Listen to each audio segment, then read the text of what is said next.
Hello bros, I'm Architect 0, BroFive production. Next part of Sakura Magical Girl. Start going right here. That stays for a couple of seconds and disappears right about now. Come on!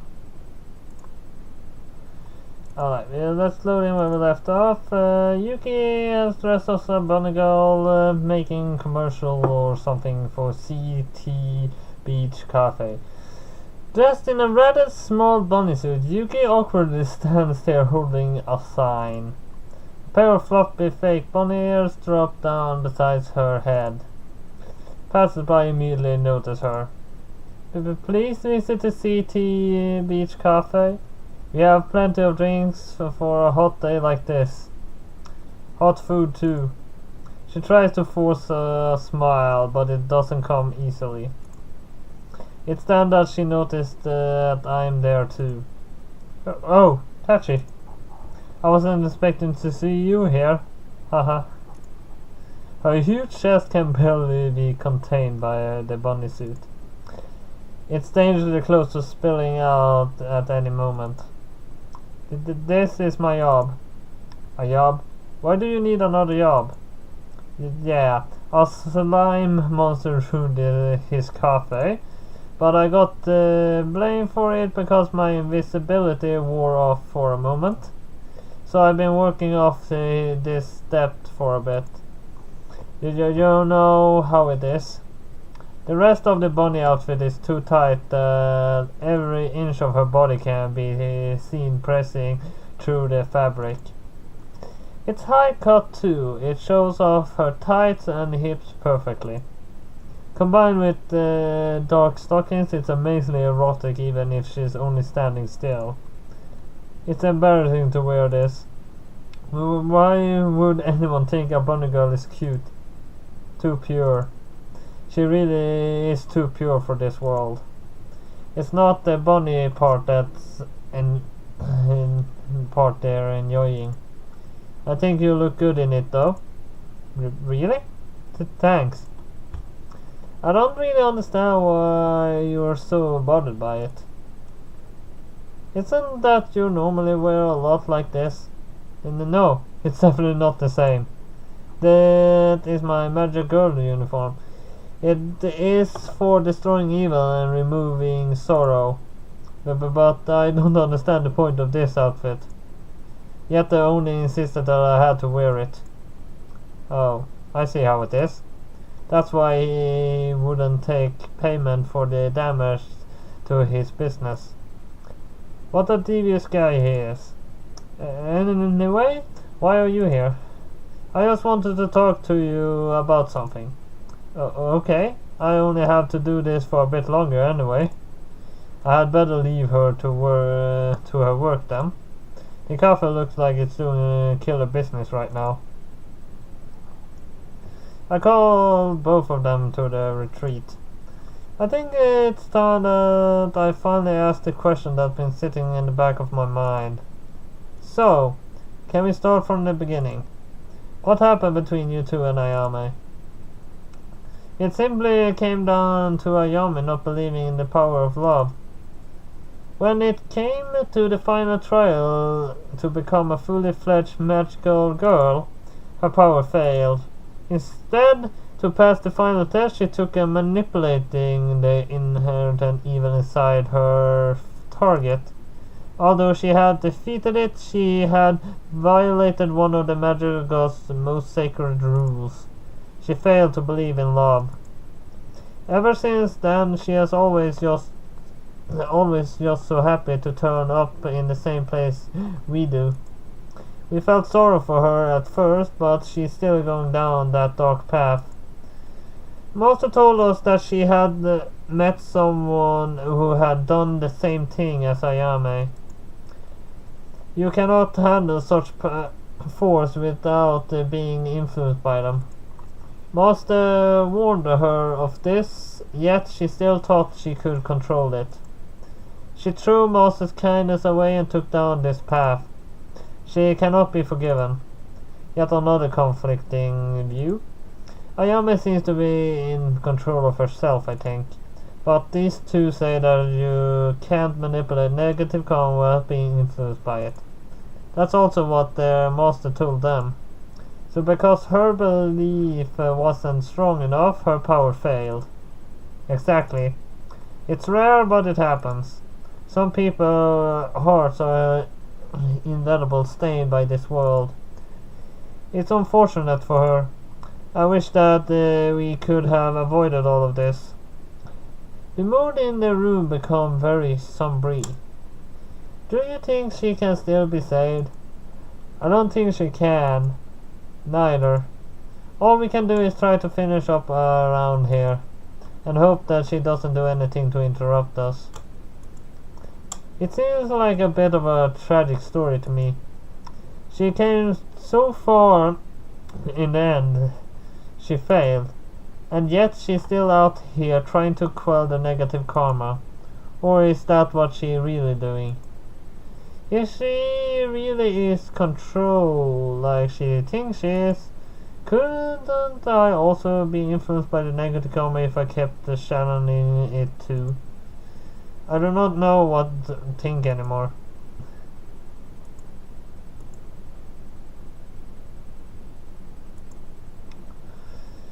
I finally worked up the courage to try to take a slime by myself. I will try. It will be risky business, but I'm confident in my abilities. When I learned how to channel negative karma, channeling magic also became a lot easier for me. So today we're finally going to try to take one on. Yuki and Sakura told me that if I finally felt up to it, the enchanted forest had some minor slimes in it. As I look into the forest, I take a deep breath. Right. Here goes nothing. Entering the forest, it's lush as it was last time. The mushrooms are so huge that they nearly reach the top of the canopy. My wand is firmly clasped in my hand. My heart must not waver. If I do not keep a clear mind, I won't be able to use magic. That's the secret behind my magic. If I visualize it in my head, then it will be possible. Before I start though, I know you can hear me, so you better not try to play some sort of joke on me. You hear that? The forest is alive in the most literal sense of the word. How else was it messing with me on the day I got dumped in here? The only response to my words are a barely audible giggle. So that's how it's going to be, huh? I should have known that it wouldn't pass on a chance to make fun of me. As I take my first step, I snare my foot on a root. Landing face first into the dirt, try not to lose my temper. I pick myself up and find a bit of grass root stuck in my mouth. As I spit it out, I can help but frown. I see that you're getting started already. I swear that I see a bush shrug at me. Anyway, I can't let this forest beat me. I find a slime, and I beat it. I have a rough idea of what spell I want to cast. Sure enough, after a small amount of searching, I come across a small stream. Slimes are attracted to sources of water and negative karma. A small moving glob of green yellow is at the water edge, soaking it in. Just stand still. I clear my mind and focus on what I want to conjure. Water. A small jet of water shoots from the tip of my wand. It doesn't come out in a stream, but more like a small water pellet. In fact, it's moving way faster than I expected. It misses the slime and slams into the ground with enough force to send dirt flying everywhere. The slime quickly senses danger and begins crawling off into the undergrowth. Oh no, you're not getting away. I begin to fire more water pellets. One hits the mushroom and blows a huge chunk out of it. After a lot of wasted spells, the slime got away. Damn it. I guess I will just have to try later. And you didn't help either. Once again the tree in front of me shrugs. At least I know that my magic works. And those water pellets could be pretty dangerous. There's certain fatigue in my body that I can't really describe either. It must put a burden on your whole body to do over and over again. I sit down on the grass for a moment, allowing my muscles to relax. As I look at my wand, I notice that it has changed slightly again. What appears to be a blue-colored sap is actually emerging from the wood. Every spell I cast must shape it a little more differently. I guess that doesn't really matter right now. I should head back to rest for a bit. But where should I do it?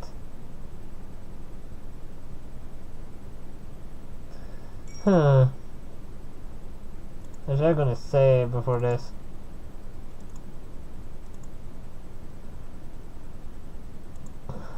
To the hotel room or to the beach?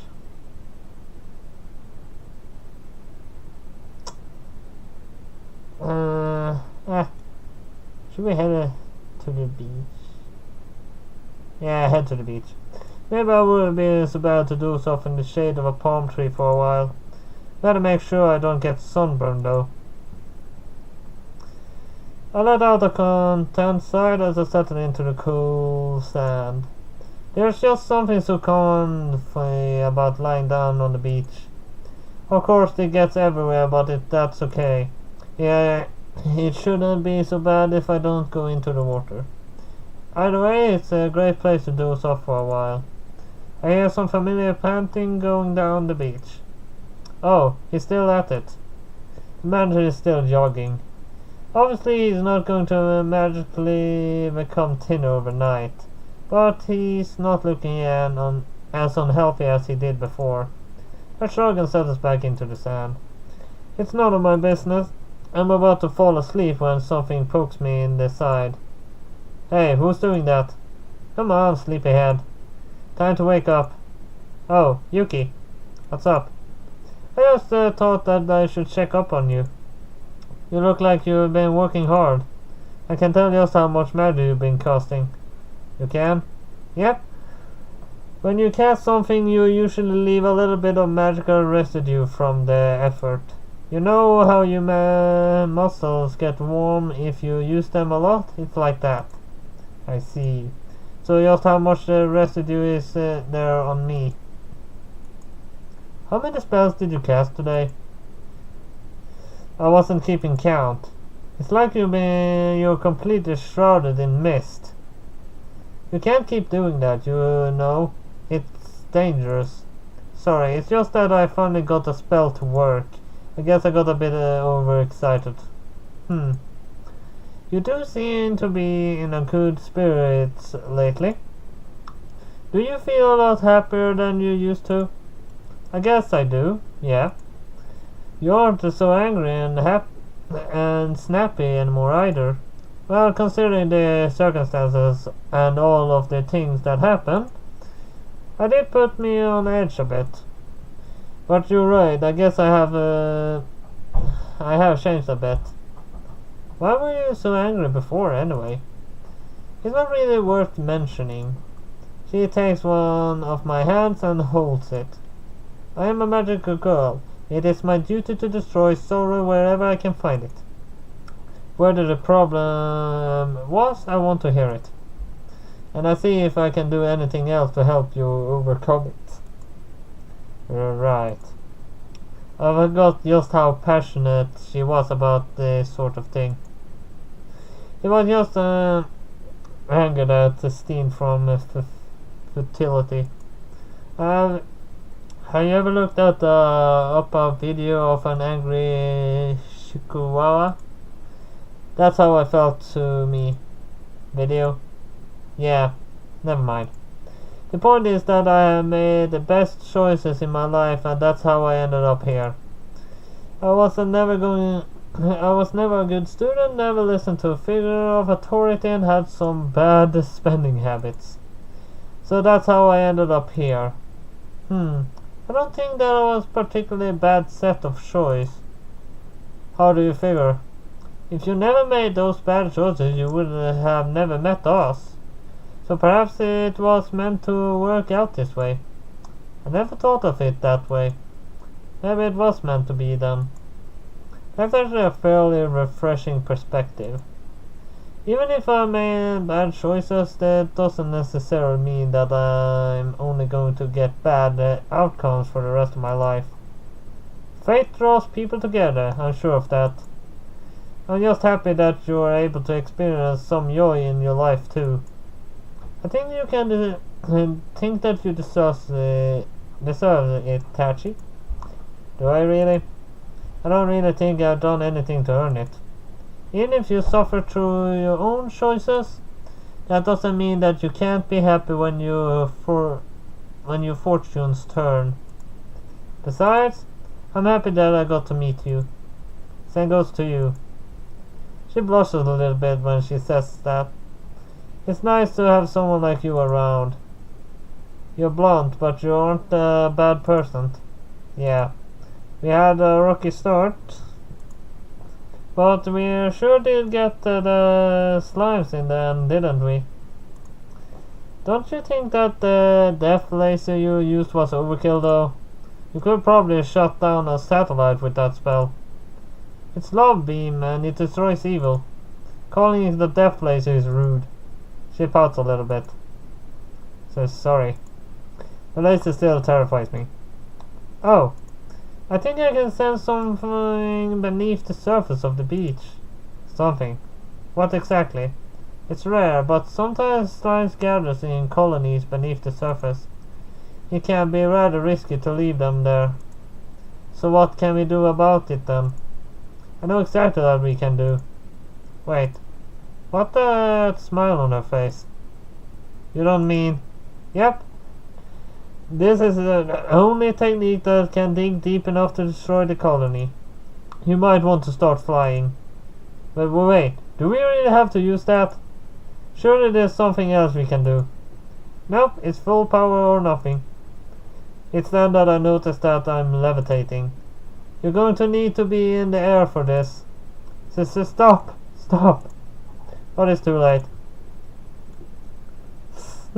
Oh god.